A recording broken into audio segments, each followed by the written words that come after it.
Good afternoon and hello everyone. Welcome to Bahana Sekuritas Corporate Access Group call. Thank you for spending your valuable time to join us today. My name is Nicholas.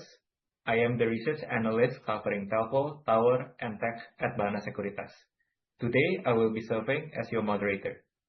Please join me in welcoming today's speaker, Bapak Hartono Tanu Wijaya, Director of PT Sarana Menara Nusantara and Chief of Staff, accompanied by Bapak Adam Givari, Advisor of PT Sarana Menara Nusantara and Group Investor Relations, who will present the company's full year 2025 financial result, operational performance, and outlook for 2026. Without further ado, Pak Hartono, Pak Adam, the floor is yours. Please, Pak. Thank you, Nico. Hi, everyone. Pak Hartono is sitting next to me due to technical glitch, so we'll be sharing the screen together. It's good that we're next to each other, Pak. Yeah. So Pak Hartono is our Director and Chief of Staff covering Group Investor Relations. I'm advisor to this role. So let's start with what we have released for full year 2025 audited results that we announced March 2026, right before Lebaran break. So I'm going to share my screen. Let's go through the press release that we prepared, and we're going to go through the presentation for the full year. And after that, we will recording in progress. We will wait for more if Hartono has more remarks on the result, and then we can go to Q&A. So as you can see here, we reached a full year operating revenue of 13.3 trillion, representing a 4.6 trillion increase for 2025 compared to full year 2024. EBITDA reached 10.97 trillion, growing by 2.5%, while net profit after minority interest stood at 3.678 trillion, an increase of 10.3% year on year. So we think the result is because we look at what we see, what we have, despite challenging industry and macroeconomic condition, we have refocused on our core strength while improving areas where we can see improvement for better results. We leverage our operational scale. We basically try to get more business by using our scale, on towers and fiber, and then maintain strict cost management and drive ongoing efficiencies. As you know, we have a lot of different types of businesses, and we try to combine where we can see synergies between assets that we have. That has been the topic of management doing every week, where we can see efficiencies and try to leverage higher utilization on our assets. So we are now, given we have 170,000 kilometers of fiber, we have 35,000 towers. We see that we have one of the largest independent digital telecommunication infrastructure provider, and then we have the most comprehensive range of services. So allows us to provide solutions for our clients to operate different conditions, including consolidation or mergers that we have seen recently during 2025. So the merger of XL Axiata and Smartfren, which opens up significant opportunities. They need us because more than 50% of the network is on our towers, and they use a lot of our fibers as well. And then we believe, with 5G, further service enhancement will require our involvement with our services and assets, tower and fiber included. So now we see what we expect, for the next 12 months. That firstly, we see consolidation can strengthen pricing discipline. I know that for the past quarters, we've been talking about, pricing discipline. We think in the infrastructure space, we are among the leaders of, pricing discipline. Data yield remain, relatively low, but what we provide to the industry is actually something very efficient, compared to where people would, go out of pocket, spend their own capital to build towers and fiber. We believe we provide the value for money when it comes to their network enhancement or network expansion. So we think, with competition becoming more healthier, and I think I invite everybody on this call to together monitor this, whether 4G and 5G monetization is improving going forward. Yeah, we see several signs of improvement, but hopefully, for Indonesians, give that the unique position as the fourth largest country in the world. So we think, we should be monetizing this position better for everyone, for the telcos, for the fiber users, for the internet service providers, and then provide better revenue mix, better revenue growth, and then better OpEx allowance that would work well for our ability to provide services and infrastructure. Second, the continued acceleration of economic digitalization. We are hearing, because of the war, the government is, requiring 1 day of a week that, ISN, the state apparatus to work from home or from anywhere, right? So that would drive further digitalization, similar to what we saw in COVID, right, Pak Hartono? Yes, during COVID time. COVID time. So I think there is an increase of dependencies of people using internet, wherever they are, mobile or wired internet. So data traffic is shown to be growing robustly over the years, like double-digit CAGR, and we expect this momentum to continue. And then the potential rollout of 5G will further support this trend. I think just as a matter of personal observation, before Lebaran, I experienced very bad 5G, but now after coming down, spending holiday for 2 weeks, I noticed 5G in Jakarta is getting better, yeah. So I think, that shows that, better penetration of infrastructure in places like Jakarta even, will still require more investment and will be there for people who ever need infrastructure in many forms. Number 3, Indonesia is still in the early stages of AI and cloud technology, which will further increase data traffic and the demand for enhanced connectivity. So we expect, further traffic growth, and then there will be requirement for data centers, fiber optic, and power generations. We have Iforte Energy. We have also several other functions under Iforte that Pak Hartono can surely add some more on later on during this call. And then number 4, operators continue to adopt asset-light financial strategies for towers, fiber optic networks, and provision of clean and renewable energy. I think we see this trend to continue. I think the requirement, for instance, they require more dividends out of telcos, right? That means, CapEx per sale should remain low, and whatever existing infrastructure should be used more optimizedly, going forward. So that's what we see during 2025 and should hopefully continue until 2026 and for future years. So I'm gonna move Pak Hartono, if you wanna add something. Yeah, I think Pak Adam is already well summarized by you. Maybe you can see the highlights, the financial, unless there is any discussion. Yeah. So I'm gonna go through the presentation for the fourth quarter, full year audited. See, so people can see, and then we can discuss together. And then,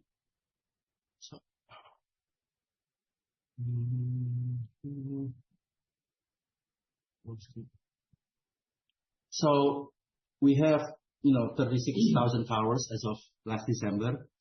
For those of you who have not seen or have not gone through this presentation, we have more than 170,000 fiber optic network as of December. We still remain, maintain a large percentage of our business model under the build-to-suit model for towers and fiber with long-term predictable cash flows. We maintain investment grade ratings with S&P, even though there was a change in the sovereign rating for Indonesia. But Indonesia, for us, we're still like, with S&P BBB-. And with Fitch, we have a stable outlook and no change in the sovereign ceiling so far with Fitch. And then for return on investment, 8.3%, return on equity, 16%. Stock is included in many of these indices still. ESG footprint with IDX, and then we have a MSCI ESG rating maintained at single A. Sustainalytics scored as 24.2, S&P 40. So that's what we have achieved so far when it comes to ESG profile during 2025 and others. And then I think, for number 1, capital management, I think we discuss this every week as a management team. access to low cost of funding is discussed all the time. We want to be sure that we have the best cost of capital in the country. And the banking sector is pretty much liquid. So liquidity amounts was $1.3 billion equivalent in rupiah mostly. Given banks are also having trouble to find other businesses that is as stable as ours. And then low risk business with digital infrastructure business, high demand, difficult to replace, as we have exhibited with S&P, XL and Smartfren merger. So, and then proven possibility of long-term irrevocable contracts. ESG conscious company, even smaller carbon footprint, I can say. We just discussed with many of our clients, and we have been able to basically make the clients pay for their own electricity. So that should improve further our ESG profile in our tower business. And then now box number four, the telecom space has come down to 3 players basically during 2025, as we all know, with the most recent merger, XL and Smartfren. And then, opportunities for acquisition still exist. We can discuss more later about this. And then, valuation today is, we have annual free cash flow that funds capex, dividend and share buybacks. And we have been successfully consolidating assets that we see as accretive to the business. EBITDA and IFFO CAGR 11.4 and 8.5%. ROE 2025 of 16% using the most recent numbers. What we intend to do is continue to invest our strong free cash flows using low cost of capital whenever we need to borrow. And then, Indonesia is, still at the start of 5G, if I may say, because we haven't heard anything about when it comes to what is the timeline for 5G spectrum auction. So we still think, largely Indonesia is a 4G country. Penetration for towers is also still pretty much low. So I think, for Indonesia, for the continuation of the trajectory is a matter of time, because the consolidation has happened. We've been in the business for almost 20 years, and then, for the longest time we can remember, we were operating with more than 10 at the start of the business, and now we have 3 telco players. All intended are very eager to basically monetize whatever they have spent in 4G and 5G so far. So, and then prepare for new opportunities. I think, Pak Hartono, you can add more later on. Obviously, foresee number one, expanding product offering. I think for the past quarters, we mentioned about managed services, power as a service, and we have come into clean energy provision for our clients. And then, strategy is driven by evolving customer needs, obviously. With high energy prices like now, it should be interesting for people to look into green energy, right, Pak Hartono? Because, solar panel, for instance, it's a matter of where we can find suitable property for us to, invest in solar panels, and then, provide our clients and other types of customers, not only telcos, with green energy going forward. Fixed mobile convergence is also there. We can talk about what we see for 2026, and 5G obviously represent another set of opportunities. So I'm going to skip this slide number 5. So now slide number 6, we have 36,000 towers, 247. I think I can say this number reflect, majority, if almost all of Indosat and Hutchison relocation have been fulfilled. We have some carryover into 2026, so we expect a number of towers to increase for 2026 because of, completion of Indosat Hutchison relocation towers. Probably in the hundreds, no longer in the thousands. When we spoke firstly about this, we still have about 1,400 to be completed during 2025.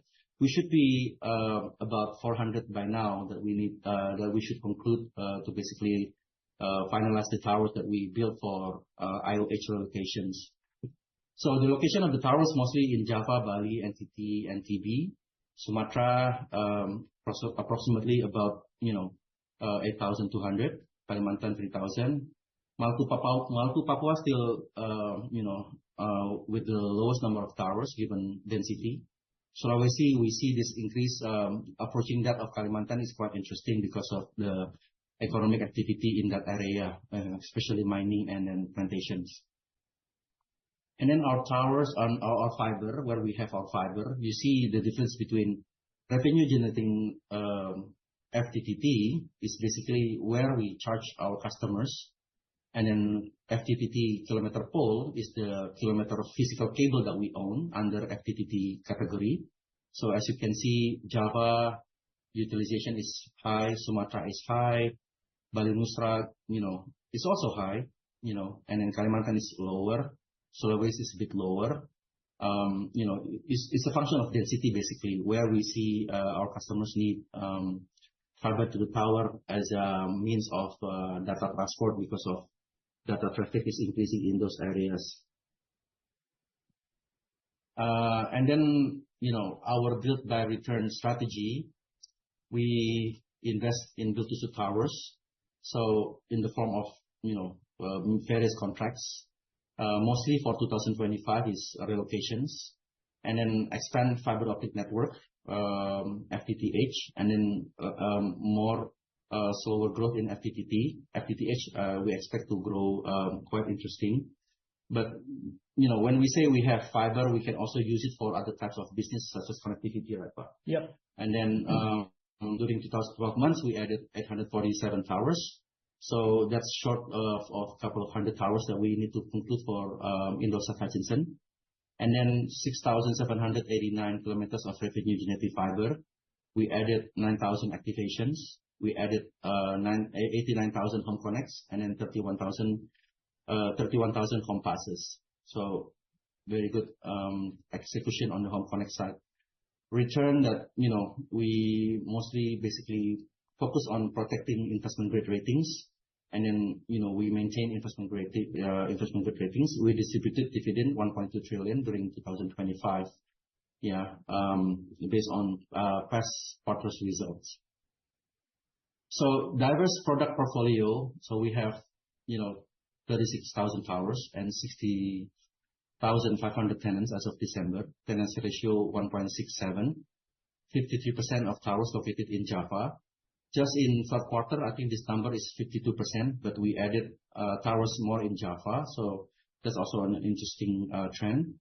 Ending the quarter with 53% of towers located in Java. And then MNOs have a growing need for additional scope. And then fiber to the tower, we, basically it's a function of our service to mobile network operators. So we have 24,000 kilometers of revenue generating by end of December. Network focus is to support surging data traffic. So if data traffic continues to increase, we are hopeful towers and fiber to the tower to be more correlated to that situation. And then we continue to basically provide the FTTT leases under long-term contracts, non-cancelable contracts, and opportunity for high utilizations with other fiber solutions for our customers, namely, connectivity business. To the right, we saw very nice growth in our connectivity business. Now it's over 25,000 activations. I think this number used to be below 20,000 by December 2024. So a very good growth in the connectivity side. FTTH also saw, penetration reaching 14%. I think this number last quarter, third quarter, was about 12%. And now going into where we spend our money. In 2025, as you can see, the amount of towers for non-towers, capex for non-towers is approaching that of towers. And then, for towers, tenancy ratios 1.67, slightly higher than 2024, because we basically restructured some reseller contracts to become direct lease to our towers. So we see, in the past, we did not count reseller as part of tenancy ratios. but with reseller being directly into our towers as part of the XL Smartfren merger, so tenancy ratio can go up. And then for fiber to the tower, I think we see impact of mergers. So a bit decline to 1.79 from previous year 1.84, but still at a very high utilization ratio approaching 1.8. And now our track record of consistent growth, we see towers is inching a bit in terms of tenants. As you can see, the darker blue chart there. And then with towers, start to grow again after years of stagnant, performance because of the years of Indosat merger. And then, as you can see here, we were very busy with, everybody is busy actually. Towers and tenancies, how to manage, 36,000 towers, relocations, making sure we are basically getting what is our right under the contracts for towers and fiber has been the theme of 2025. That's why you saw, 2025, a growth of 4% revenue. Basically, we look back at what we have, in past contracts, and then we basically did a very thorough, very diligent review of what we have under our existing contracts with all of our customers. And then from there, we take it that, we can charge some money, we can get away from certain penalties. Even though the theme of 2025 was mostly serving for IOH relocations for towers here. But we have been able to book higher revenue because of those very strict practices by management. And then for fiber to the tower, the generating revenue increased by a little bit, about 3% there. So 7,000 kilometers compared to 2024. And then number of activations under connectivity actually grow very fast, very quickly. That's almost 9,000 activations during the course of 1 year, because we have been very aggressively utilizing our existing fiber. We opened up new places where we can reach closer to our customers with new offices here, Pak Hartono. Yeah. And then, use our existing fiber as much as we can, work together with our subsidiaries. We have many new names like Farnion during the past year. We have Romala, basically helping us utilize our fiber and work together to identify a new location as opposed to working separately in the same market. Strong financial performance, you see the towers have been quite stable. Actually, we each up a bit to 8.7 trillion. And then for the yellow bar, which is the non-tower, we actually increased almost 10% there. CAGR 7% for tower. The non-tower is almost 40%. If you look at the EBITDA growth, CAGR 11.5%, IFFO 10.6%.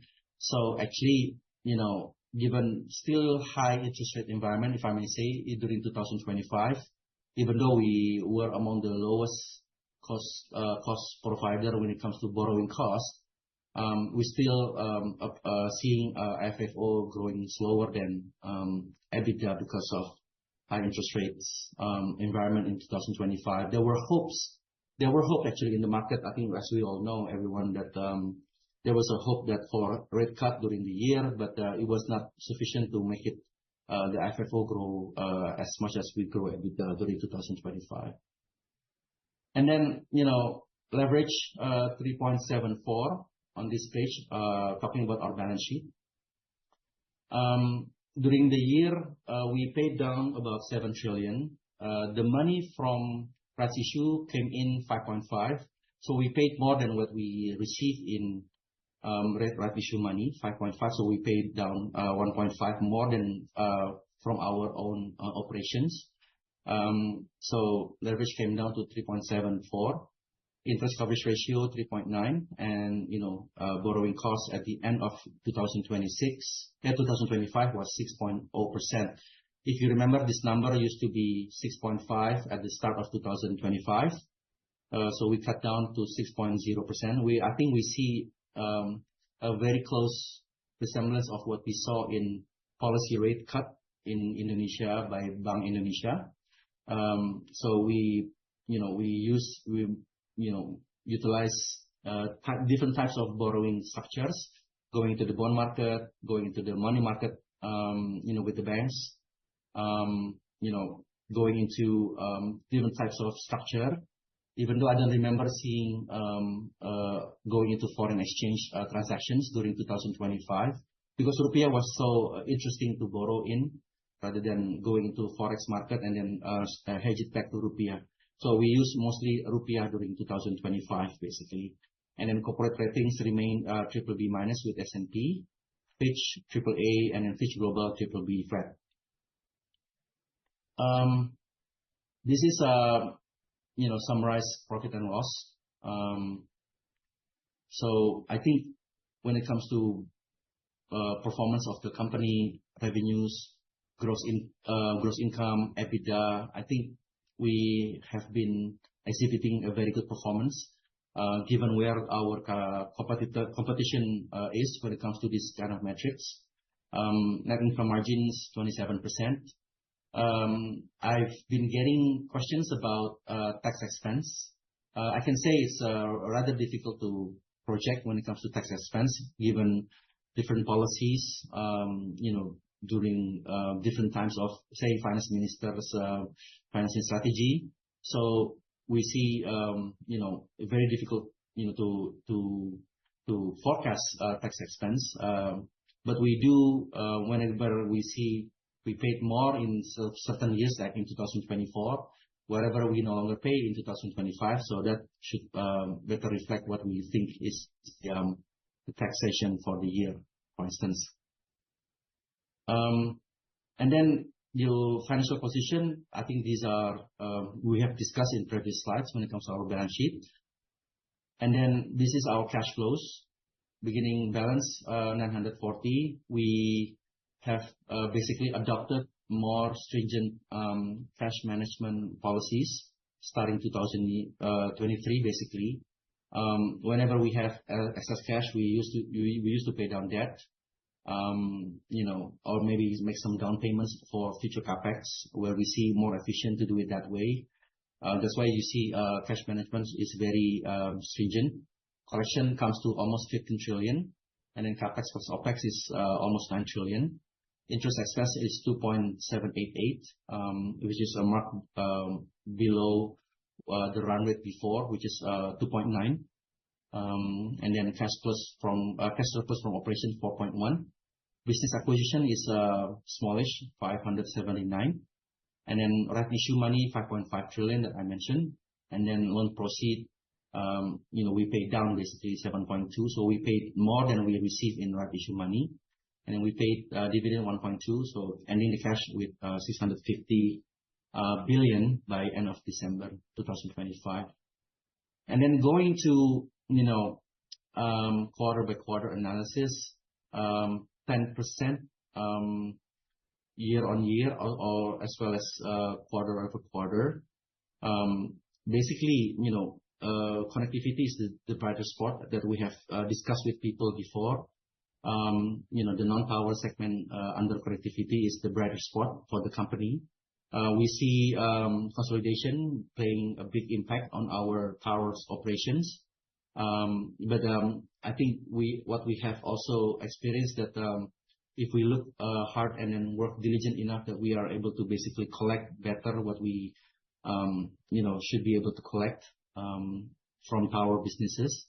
And EBITDA, 6.7% year on year, and then 8.5% growth quarter over quarter. And then net income attributable to parent, 24% Q on Q increase, and then 26% year on year. Revenue analysis 2.4, just by segment, and then fiber to the tower 10%, connectivity 4%, and then FTTH 21%, and then total we increased the business with 4.6%.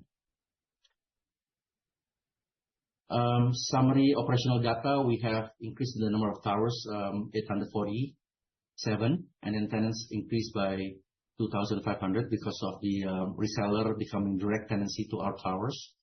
Fiber to the tower, 6.7%, 6,700 increased kilometers, 3.1%. Connectivity increased volume by 53% year on year. And then FTTH increased 53% because of past contracts that we delivered during 2025. Going into slide 23, this is very much relevant. What we have been able to finance, the sources that we finance out of the company is using mostly rupiah during 2025, and then expiration profile is looking like this. So we have very much, we are preparing for a new bond offering, to replace our 2024 PUB facility. It's in the works right now. And then we have maturing USD loan in 2027, but the maturing debt in USD have all been hedged with FX 15,000 respectively. While we are on this slide, I received a question whether we would get a forex gain or forex loss if rupiah continues to depreciate. Like for instance, today is past 17,000 to the dollar. I think our response to that is that we do not have hedge accounting, which means there is not direct correlations between certain depreciation in rupiah with our PNL or appreciation in rupiah into our PNL. So only by the time we basically pay down the debt and we enjoy a positive mark to market by the time we pay, then we see a positive result in that moment, in that quarter, for instance, when we pay down the safe debt. So assuming, for instance, in 2027, rupiah maintained at 17,000 or 18,000 for this matter, so we should be able to achieve a positive mark to market when we pay down the debt in the USD on this chart, the red one, $130 million notional amount. So hopefully the analyst or the investor who asked me the question is on this call, so he or she can basically get this response directly from us. Okay, Nico, I think that's all we have, Pak Hartono.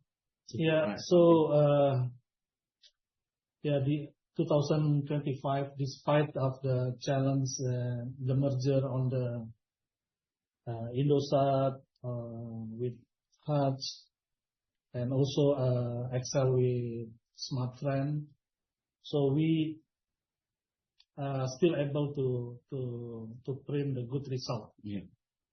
From the revenue, EBITDA, net income, this we achieve through the several initiatives within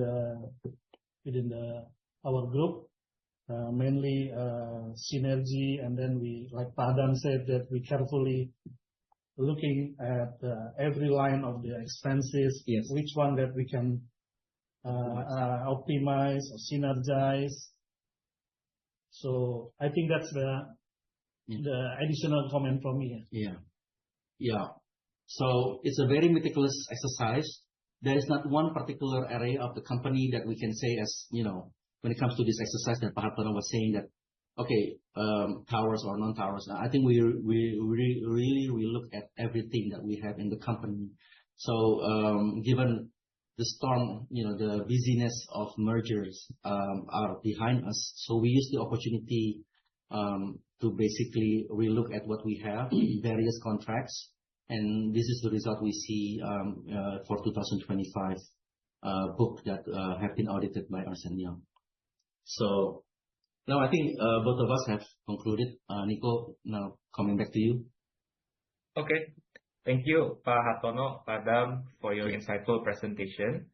Now we are open for the Q&A session. If you have a question, please raise your hand so we can unmute you, or write down your question in the chat box below. Please state your name and institution as well. To start with, we have a question from Sabrina. Sabrina, please unmute yourself. Okay. Hi, Nico. Thanks for the opportunity. And hi, Pak Adam and Pak Hartono. Congrats on the good set of results. Only two questions from me. So the first one is, we actually noticed a meaningful Q-on-Q increase in the revenue from XL Smart contracts. Could you share with us more colors on the nature of these deals and what is actually driving the growth?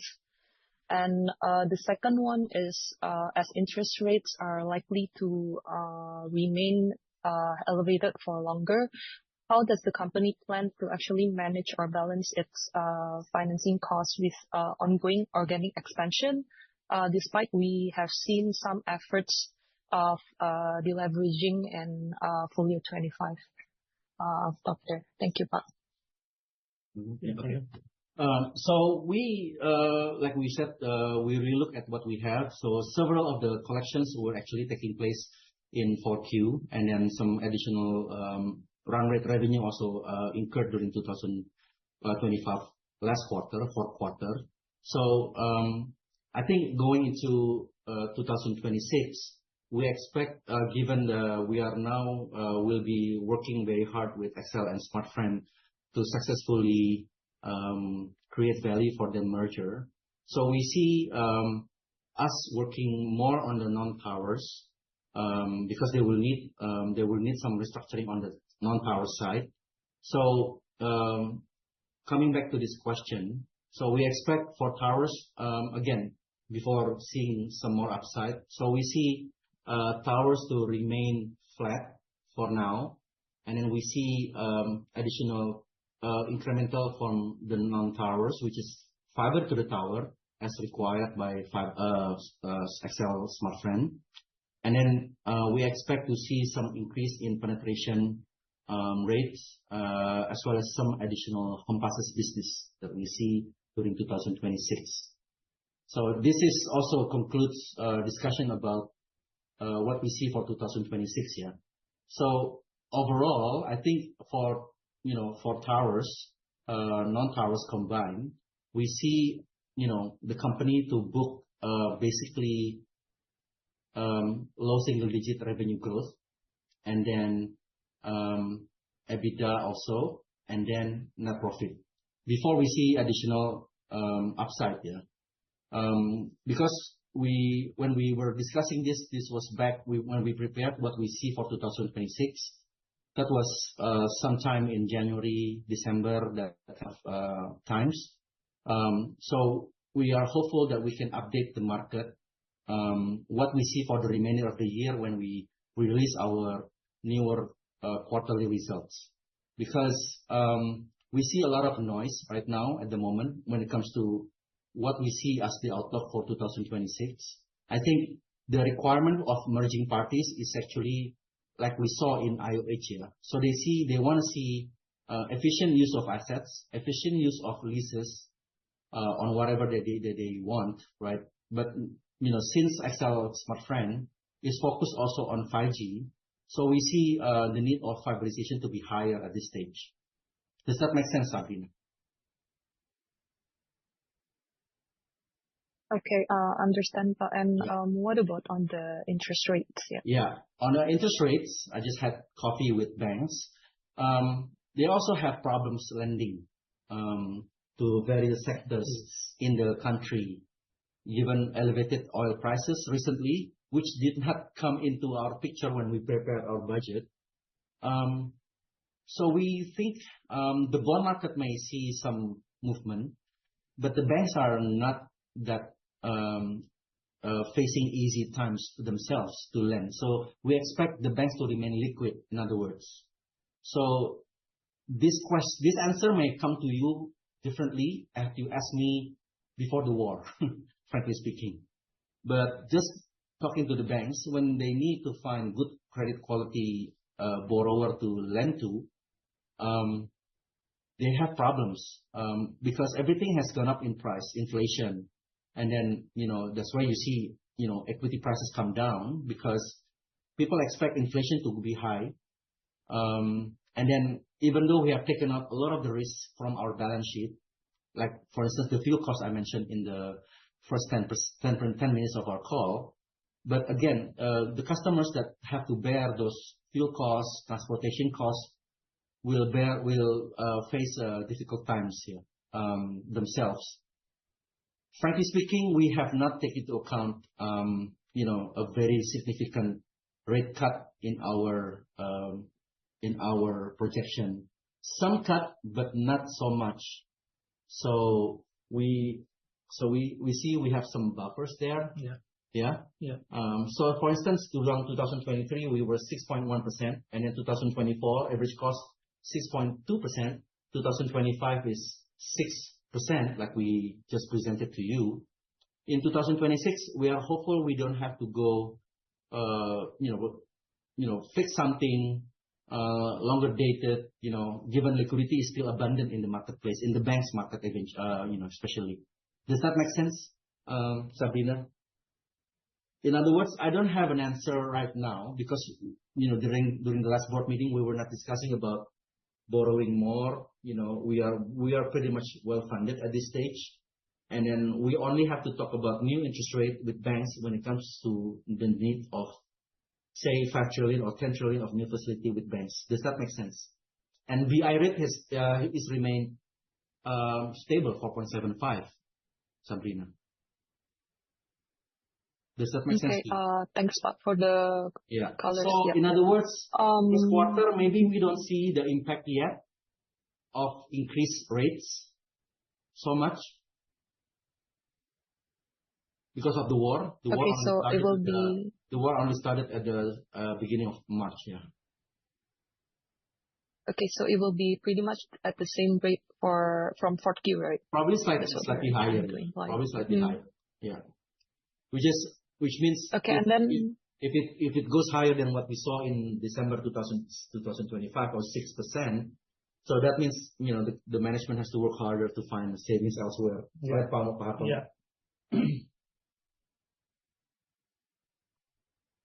Okay, thanks, Pak. I think maybe one last question. Can you share how many kilometers of fiber connectivity services were actually added or deployed in 4Q? In 4Q, didn't you see in our presentation slide? I think it was in there. Operational numbers. So Sabrina, for the connectivity, the metrics that we use is not the length of the cable. Yeah. But actually the connection, activity, the activations.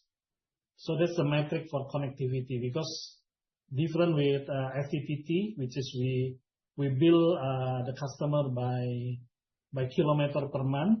Yeah. But for the connectivity is regardless how long the cable is, I think we charge them actually on the bandwidth, the dedicated bandwidth that we provide to them. So the measurement is not using the kilometer for the connectivity. Yes. Oh, okay. Thank you, Pak. Yeah. Yeah, because I was seeing the numbers on the slides for 3Q, but it seems to be not there anymore for 4Q, so that's why. Oh, you mean the fiber run? You mean the fiber physical cable or fiber? It's in slide 7. Everything is clustered together. You just have to basically take out the FTTT, and then everything is in there. We just decided not to be too detailed about that one for the fiber assets. Okay, I'll come back to the slide. 7. Thank you, Pak. Yeah. Okay, thank you, Sabrina, for the question. Pak Adam, Pak Hartono, I would like to ask the next question.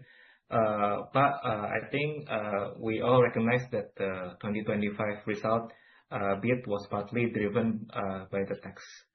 Can you please quantify normalized full year 2025 earnings if we take out the tax expense volatility, and what would be the effective tax rate that we should assume for 2026? I think that's difficult here because when we see, say, for instance, in 2024, if you look at slide number, there's a P&L there. Slide number 16. Slide number 16. In 2024, there was a higher tax payment because of different opinions between our management and then tax office in 2024. So there was a slightly higher tax payment back then, and then whatever we paid, and then we just decided to expand it in that particular year. So 2025, the numbers still increase, but to say whether this is a run rate, it's very difficult for us. It's a new tax system, for instance, core tax, right? So there could be different interpretations still about where the tax office sees the tax expense should be. It's an ongoing process, Nico. So I think I'm hearing if it's right now it's, I think, quite normalized tax rate, but no guarantee about that because of there's always a possibility of different tax opinion between us and tax office. Okay, Pak. Thank you. Noted. For the next question, Aurel, please go ahead and unmute yourself. Sorry. Yes, thank you, Nico. And hi, Pak Adam. I have 3 questions, Pak. My first question is regarding your reseller conversion, reseller revenue conversion to direct revenue, Pak. Can you please explain more about this conversion, and was this related to the XLS revenue growth in Mostly yes. So IBST was a reseller, but the towers belonging to somebody else. Okay, and the conversion, is it going to be one-off in the 4Q, or are we seeing for the conversion, Pak? No, not anymore. Not so much. So next year, 2026, I think we expect to see some increase in tenancy ratios because of Indosat start to and then Telkomsel also start to basically expand. And then they're past, especially with IOH, they no longer have, relocation rights. So whenever they need new sites, it's going to be new colo in 2026. Yeah. Okay, so basically slight increase, not like a jump, but a slight increase. Under our base case, there's still a bit of an increase in tenancy ratios. Okay, so the conversion is actually related to the IBST contract previously, Pak? In 4Q, yes. Okay. And don't forget, when we say revenue will be a bit flat in 2026, it's excluding potential, consolidation of subsidiaries or acquisition of additional shares of our subsidiaries, So, because some of the transaction is related to corporate actions that have not been disclosed yet. Okay. And Pak, can you please share the CapEx guidance for 26, Pak? CapEx should be around 5 trillion. Okay, and can you share the allocation for? Should be still similar with what you saw in full year 2025 when it comes to split. Because we expect to build new towers also for XLS, but not as in the tune of IOH relocations. Towers, yeah. So XLS, I think the required relocations is about 8,000 locations. But then a lot of that will be on existing towers. Okay, and how many supposed to be in the BTS form, Pak? About 1,000. Oh, only 1,000. Yeah. Okay, and the 5 trillion CapEx already covering for that 1,000 yes. BTS development. Yes. Okay. And my last question is on the potential upside from the FWA deployment, Pak. Can you share the color on that and the timing? Thank you. So at the start of fasting, it was below 100, but now we see that number comes to about 400 coming from FWA collocations. Oh, that's already being realized, or that's for? That's in the works to be realized. You should be able to see some in our first quarter results. I see. And that's for the full year or only for the first Q, Pak? Only for the first Q. Okay, and can you share what's the potential in the full year, Pak? Nothing that we have received as final number in our management meetings. Yeah, so they come in the batch of hundreds. Maybe if we talk again in 1 month, I'll be able to share more numbers with you. Okay, and my last question is following up to that. So the low single digit growth, is that already including the FWA Yes. upside? Yes. Oh. That's why you see the unexpected increase in tenancy ratios for 2026. Okay. Yeah. Thank you, Pak. I mean, we assume always possibility of, not too strong wireless market, churn, stuff like that. So we cannot always assume a positive net gain in tenancy ratios, unless we see something different, materially different. So we're kind of a bit cautious in our assumptions. Okay, thank you, Pak. Yeah. Okay, thank you, Aurel, for the question. Next, I will read out the question in the chat box from Jundi. Was there an increase in average tower rental rate in 4Q 2025? What was the reason behind this? Thank you. Oh yeah, that's a function of what Pak Hartono was saying, that we look at what we have in ability to charge our customers, like, occupancy of towers, space that we have originally stipulated in an original contract, and then they end up occupying with more equipment. So that's why, you saw average lease going up. But what we see is that, base rent, I think we pretty much quite stable. I don't have the number with me right now, but should be around 12 million something in average lease rate for tower leases, including colocations. Okay, thank you, Jundi, for the question, and thank you, Pak, for the color. Mhm. Next, I will take the question in the chat box from Selfie. Wi-Fi and MyRepublic are expanding to fixed wireless access. Will TWR become the tower partner for their FWA services? If yes, Yes. yeah, okay. I think we already answered that in the immediately previous question from Sabrina, I think. Yeah. Oh, sorry. Yeah, and could you please give color on the revenue expectation and EBITDA margin? Thank you. We mentioned about what we see 2026. We have devised a budget for 2026, under which management will be operating. So I think, still low single digit kind of revenue growth. Similarly with EBITDA. Again, the major driver for growth is connectivity, as Pak Hartono has mentioned. Because, we see opportunities to basically cover more market under connectivity, under our own discretion.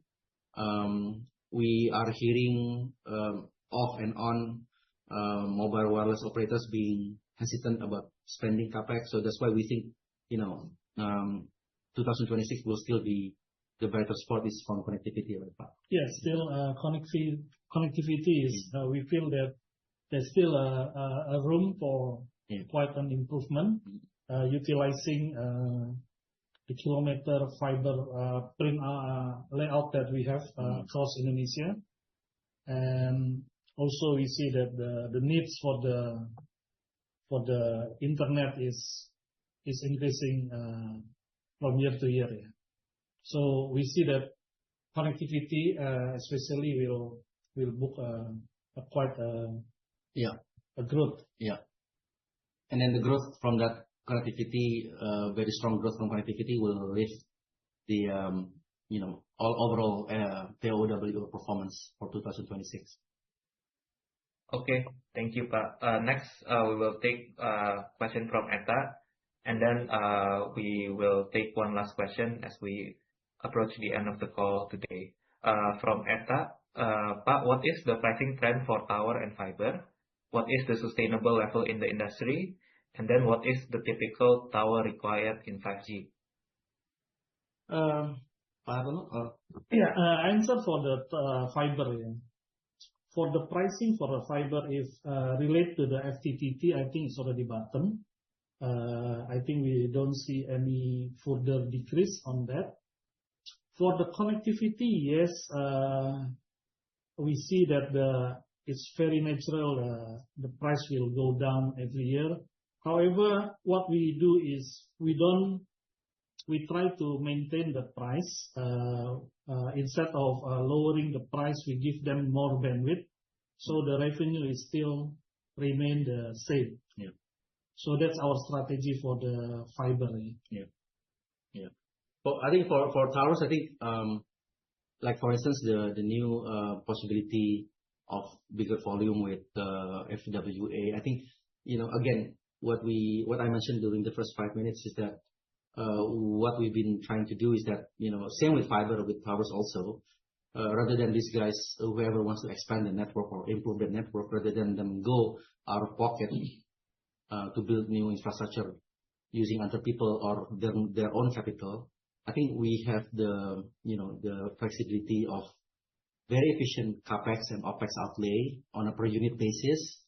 I mentioned this several times. I'm going to mention again. For instance, the number of people operating under towers, even though we were 15,000 towers or 20,000 towers, the headcount on the towers still 900 people more or less. So that provide a very high tower count per head count that we have on the towers. For fiber, I think the same thing. If we reach certain scale, we've reached a certain scale with fiber optics. Very good margins. That we think we should be able to outperform the competition. Not to mention we have also very good access to capital. As you can see in our performance. What we want to avoid is going out there and then try to propose a new business proposal, and then the pricing is off, meaning it's just too expensive, or what we want to be able to provide is earn the business by providing something very efficient. So if they do their own calculations, it's just better off to just lease, and that goes for colocation as well. So based on that, and we've been saying this for the many quarters already, pricing have been quite stable. So I think about 12 million, for instance, for towers. So that's we think should be the main focus of management going forward. Okay, thank you. And for our last question today from Andres Yantoro. Hi, Pak. Previously, you touched about acquisition opportunity. Can you give more details on that? Thank you. Yeah, nothing I can share actually. But you see some assets still left to be consolidated. We will look at those opportunities very carefully. At this stage, frankly speaking, we are looking at something very strategic. Where we can enhance value to the whole franchise. We own several subsidiaries, and then I think one transaction is pending to conclude in second Q, but not much that we can say at this stage. So when we say revenue growth is flattish, is not including transactions like that. Awesome. Before we end the call today, do you have any closing remarks, Pak Adam, Pak Hartono? Yeah. So hopefully all of you will be able to see more of us, Pak Hartono and myself, talking about the business. It's just a matter of 5 weeks and the whole world is different because of the war. Right now, fortunately, we don't have a funding need that really necessitates us to basically discuss a new term sheet. Fortunately, Bank Indonesia did not increase BI rates, so that reflects the banking system liquidity. We also price a lot of our loans based on that policy rate, BI rate, with banks, the biggest banks in Indonesia also included, state banks, commercial banks, and still we have very much liquidity offering coming our way from financial markets, including banks. Yeah. So I think we are in a good position if we are to launch a bond, for instance, because we don't have a financing need that is necessitate us to borrow at a much higher borrowing cost at this stage. Okay. I think this answer to Sabrina's question. I think for us, we are optimistically looking at where our customers are heading. Hopefully this war doesn't cause any any more concern than what we already see in our other type of business in our daily lives. Pak Hartono? Yeah, that's it, Pak. Thank you, Nico, and everybody. Great. We come to the end part of this session. On behalf of Bahana Sekuritas, I would like to thank you, Pak Hartono, Pak Adam, for the informative and interesting talk that we have today, and congratulations as well on your impressive results. And I would like to thank you, the audience, for your participation. We hope this presentation is beneficial for everyone. Thank Yeah. you, and see you in our next event. Thank you. Thank you, Yeah, everyone. thank you, Nico. Thank Bye-bye. you. Bye. Bye. Bye. Thank you. Bye.